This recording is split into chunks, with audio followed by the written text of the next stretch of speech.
chubby repairman heading into another job here, but retelling some old stories, and I was thinking about one from back when I was real green.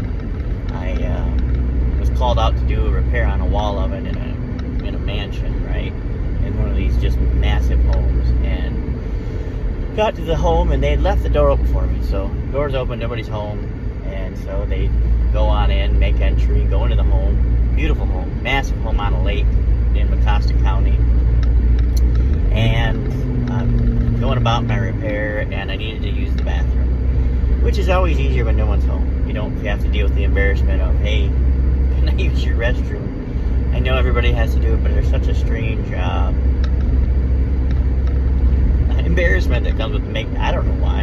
And of course, I was young then. These days, I'm old and I'll just ask. But anyways, so I get there, and I'm doing the job, and I have to use the restroom, and I finally decide I'm going to go use this restroom, and I just the usual old number one, and I'm standing in there, and there's two, what I believe I'm looking at is two toilets, and as I'm looking at these two toilets, I'm going, what is this, like a his and her type situation? Like, did they use the restroom holding hands? What's going on here? So anyways, I'm in there, and I realize what I'm looking at is not a toilet.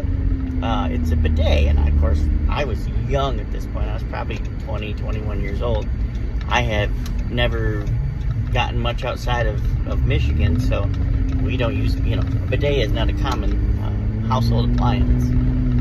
Anyways, being the curious fellow that I was, I was looking at it, and I was like, I wonder, how in the world does this work? And like a kid with a squirt gun, you wanted to shoot the water, or the water fountain, you just stood there and held the button.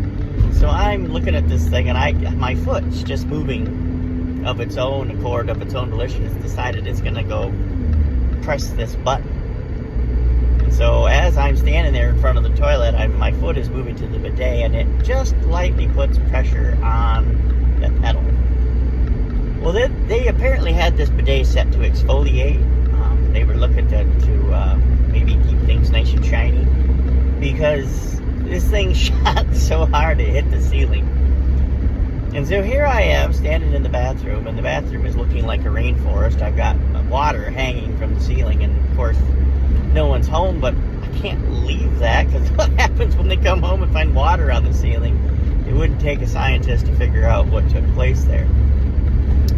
And so I'm scrambling, and I'm in a panic, and I'm looking for something that I can use, and I finally find a bath towel. But I don't have there's no ladder in the house, or I'm not going to go dig out a ladder, right? So I was like, how do I get to this water on the ceiling? I'm only 5'7", maybe 5'6" these days. And so the only thing I can figure is, so I stood 1 foot on each side of the rim of the bidet, hands over my head, scrubbing the ceiling to get the water off the ceiling. But anyways, just wanted to share that story, and of course, no one ever knew. I've worked for that customer many times over the years, been a great customer, still go there occasionally. But just wanted to share that story in between jobs here, and you guys have a great day.